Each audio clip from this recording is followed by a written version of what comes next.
தந்தி தொலைக்காட்சி நேயர்களுக்கு வணக்கம். நல்லதை சொல்வோம், நல்லதை செய்வோம், நல்லதே நடக்கும். இன்று 23/12/2025 செவ்வாய்க்கிழமை, திருவோணம் நட்சத்திரம், பின்னிரவு 5:58 வரை, பிறகு அவிட்டம். இன்றைக்கு சதுர்த்தி விரதம். ஆனைமுக பெருமானை வழிபட்டால் ஆனந்தமான வாழ்க்கை நமக்கு அமையும். பிள்ளையார் பிள்ளையார் பெருமை வாய்ந்த பிள்ளையார் என்று ஒரு பாடல் உண்டு. பிள்ளையார் சுழி போட்டு நாம் காரியத்தை தொடங்கினால் எல்லையில்லாத நற்பலன்கள் நமக்கு கிடைக்கும்.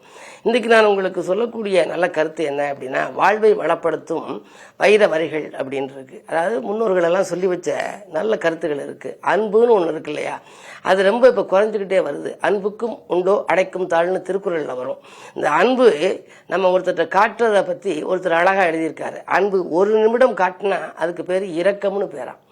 ஒருத்தர் வீதியில் போகிறாரு, ஏதாவது ஒன்று நடந்துருச்சுன்னு வச்சுங்க, ஆகா இப்படி போயிடுச்சே, அவருக்கு இப்படி பாதிச்சிருச்சேன்னு சொல்லி நம்ம ஒரு நிமிஷம் நினைச்சோம்னா அதுக்கு அவர் மேலே இரக்கம் காட்டுறோம்னு அர்த்தமா.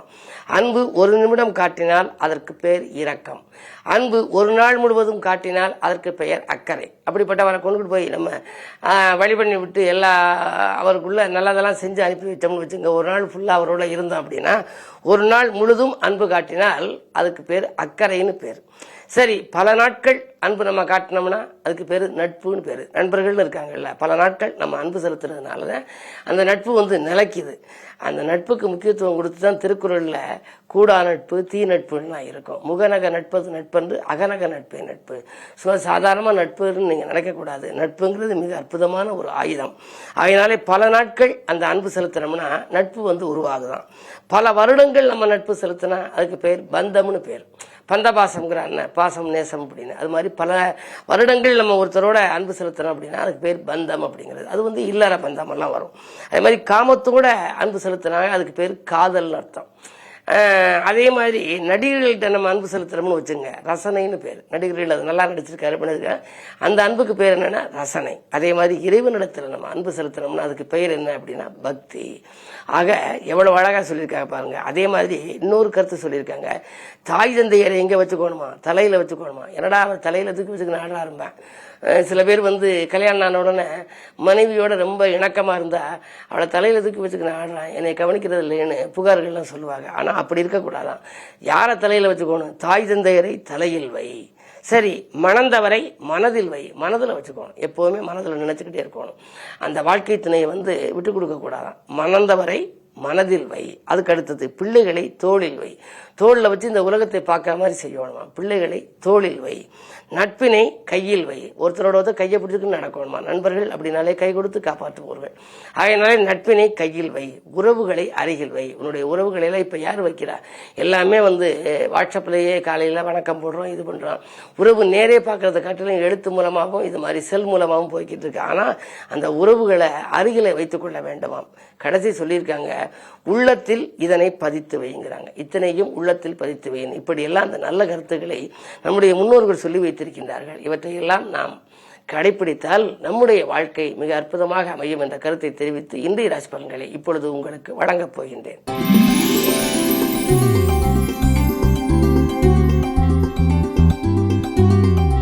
மேசராசி நேயர்களே, கனிவாக பேசி காரியங்களை சாய்த்துக் கொள்ள வேண்டிய நாள் இன்று. கட்டிடம் கட்டும் பணிகளை ஆர்வம் காட்டுவீர்கள். செவ்வாய் 9 இருக்கின்றார். பொதுவாக பெற்றோர்களின் ஆதரவு உங்களுக்கு சிறப்பாக கிடைக்கும். உடன்பிறப்புகளும் உங்களுக்கு உறுதுணையாக இருப்பார்கள். அரசு வழியில் நீங்கள் ஏதேனும் முயற்சி செய்தால் அதில் கூட உங்களுக்கு வெற்றிகள் கிடைக்கலாம். நீங்கள் பணி நீக்கம் செய்யப்பட்டவர்களாக இருந்தால் மீண்டும் பணியில் சேரும் வாய்ப்பும் உண்டு. இந்த நாள் நல்ல நாள்.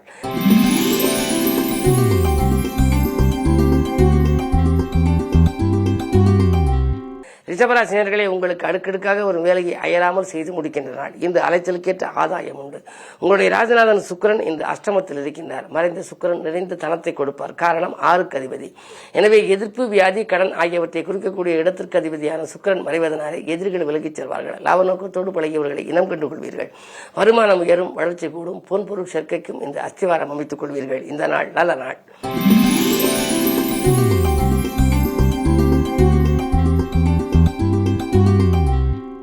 மிதுனராசினியர்களே, உங்களுக்கு சந்திராஷ்டமம். எனவே அஷ்டமத்து சந்திரனால் அதிக விரயம் ஏற்படும் நாள். இன்று அடுத்தவர்களை விமர்சிப்பதை தவிர்ப்பது நல்லது. அது மட்டுமல்ல, உத்தியோகத்தில் கூட மேல் அதிகாரிகள் உங்கள் திறமைக்குரிய அங்கீகாரத்தை கொடுக்க மாட்டார்கள். தானுண்டு தன் வேலை உண்டு என்று இருக்க வேண்டும். விரயங்கள் கூடுதலாகத்தான் இருக்கும். சேமிப்புகள் கரையலாம். செயல்பாடுகளில் உங்களுக்கு வெற்றி கிடைக்குமா என்பது சந்தேகம்தான். என்ன இருந்தாலும் இன்றைக்கு சதுர்த்தி என்பதனாலே ஆனைமுகனை வழிபட்டு காரியத்தை தொடங்கினால் ஓரளவேனும் நிம்மதி பெற இயலும்.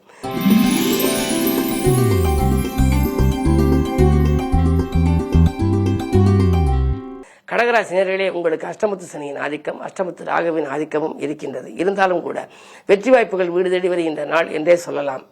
உங்களுக்கு வியாழன் 12 இருக்கின்றார். 6க்கு அதிபதி 12க்கு வந்திருக்கின்ற பொழுது கெட்டவன் கெட்டிடும் ராஜயோகம் என்பார்கள்.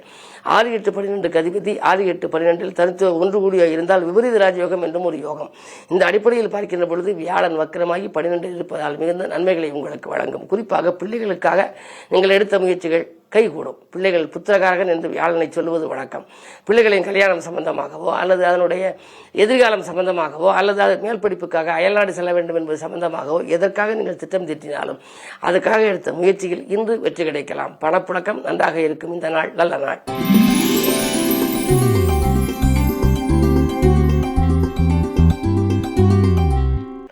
சிம்மராசினியர்களே, உங்களுக்கு ஜென்மத்தில் கேது இருக்கிறது. சொல்லும் சொற்கள் எல்லாம் வெல்லும் சொற்களாக மாறுகின்ற நாள். தொழிலை விரிவுபடுத்த கேட்ட இடத்தில் தொகை கிடைக்கும். நம்பிக்கைகள் எல்லாம் உங்களுக்கு நடைபெறப் போகின்றது. நீங்கள் தேர்ந்தெடுத்த களம் எதுவாக இருந்தாலும் அதில் வெற்றி கிடைக்கும். லாபஸ்தானத்திலே குரு இருப்பதனாலே லாபம் சிறப்பாகவே உங்களுக்கு வந்து சேரும். ஆரோக்கியத்தில் மட்டும் சிறு சிறு அச்சுறுத்தல் ஏற்பட்டு அகலும். மாற்று மருத்துவம் உடல் நலத்தை சீராக்கும்.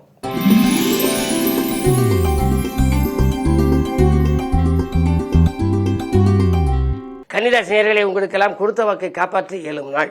கொள்கை பிடிப்பை கொஞ்சம் தளர்த்திக் கொள்ளக்கூடிய சூழல் உருவாகலாம். 10லே குரு இருப்பதனாலே பதவியில் திடீரென மாற்றம் வரலாம். இலாகா மாற்றம் வரலாம். அல்லது ஏதேனும் ஊர் மாற்றங்கள் உங்களுக்கு வரலாம். வரும் மாற்றங்களை ஏற்றுக்கொள்வதே உங்களுக்கு நல்லது. உடன்பிறப்புகள் உங்களுக்கு உறுதுணையாக இருப்பார்கள். கடன் சுமை பாதிக்கு மேல் குறைய நீங்கள் எடுத்த புது முயற்சிகளில் உங்களுக்கு வெற்றி கிடைக்கலாம். உங்கள் ராசிநாதன் வலிமை இழந்து 3ஆம் இடத்தில் இருப்பது மிகுந்த யோகம்தான். விலகிச் சென்ற உடன்பிறப்புகள் உங்களுக்கு விரும்பி வந்து இணைந்து உங்களுக்கு உறுதுணையாக விளங்குவார்கள். இந்த நாள் நல்ல நாள்.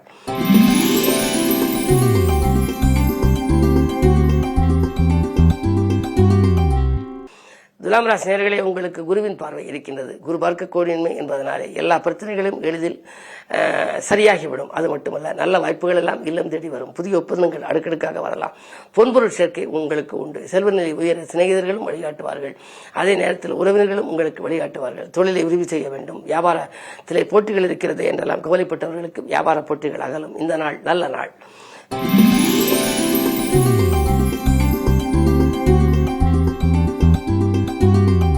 விருச்சிக ராசினியர்களே, உங்களுக்கெல்லாம் புதனின் பலத்தால் புகழ் கூடுகின்ற நாள். பொன்பொருள் சேர்க்கை ஏற்படும். பொறுப்புகளும் பதவிகளும் தானாகவே வரலாம். சமூகத்திலே உயர்ந்த மனிதர்களின் சந்திப்பு கிடைக்கும். அது மட்டுமல்ல, சொந்த பந்தங்கள் எல்லாம் உங்களுக்கு உறுதுணையாக இருப்பார்கள். அஷ்டமத்திலே வியாழன் இருந்தாலும் கூட அதன் பார்வை 2ஆம் இடத்திலே பதிவதனாலே தனவரவு தாராளமாக வந்து கொண்டே இருக்கும். எதை எந்த நேரம் நீங்கள் செய்ய நினைத்தாலும் அதை செய்ய இயலும். எனவே உங்களுக்கு நம்பிக்கைகள் எல்லாம் நடைபெறும். இந்த நாள் நல்ல நாள். இன்று சதுர்த்தி என்பதனாலே ஆனைமுகனை வணங்குவது நல்லது.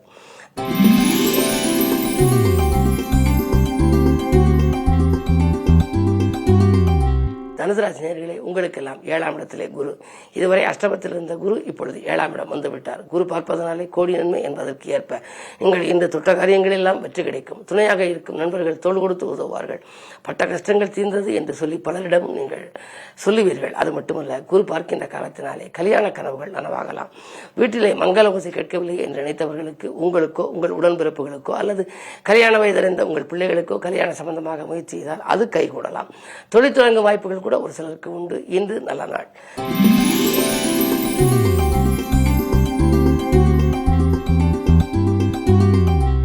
மகர ராசி நேயர்களே, ராசியிலேயே சந்திரனுக்கு 6லே குரு.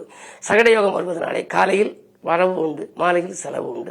காலையில் இன்பமாக இருக்கும், மாலையில் துன்பமாக இருக்கும். ஏற்றமும் இறக்கமும் கலந்த சூழல் இன்று உருவாகலாம்.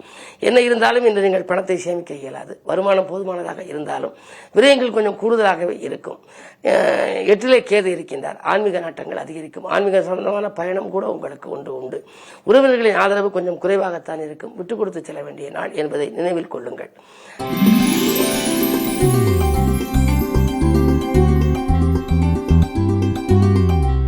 கும்பராசி நேயர்களே, உங்களுக்கெல்லாம் இன்றைக்கு சந்திரபலம் நன்றாக இருக்கிறது. 12 சந்திரன் இருக்கின்றார். எனவே பயணங்கள் அதிகரிக்கும்.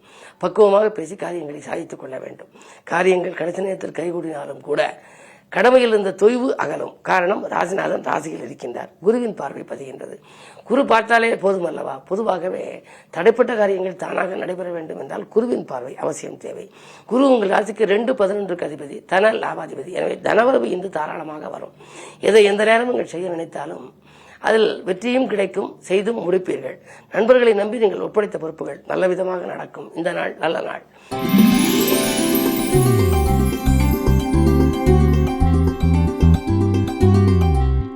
மீனராசினியர்களே, அர்த்தாஷ்டம குருவின் ஆதிக்கம் இருக்கின்றது. அலைச்சல் அதிகரிக்கும், ஆதாயம் குறையும். அவசரமாக முடிவெடுப்பதை நீங்கள் தவிர்ப்பது நல்லது. வீண் வாக்குவாதங்களையும் தவிர்க்க வேண்டும். தாயின் உடல்நலத்தில் கொஞ்சம் கவனம் தேவை. பெற்றோர்களுடைய ஆதரவு கொஞ்சம் குறையலாம். புதிதாக வேலைக்கு முயற்சித்தவர்களுக்கு அது கைகூடுவதில் தாமதம் ஏற்படலாம். என்ன இருந்தாலும் இன்று சதுர்த்தி என்பதனாலே அதிகாலையில் ஆனைமுகனை வணங்க வேண்டும்.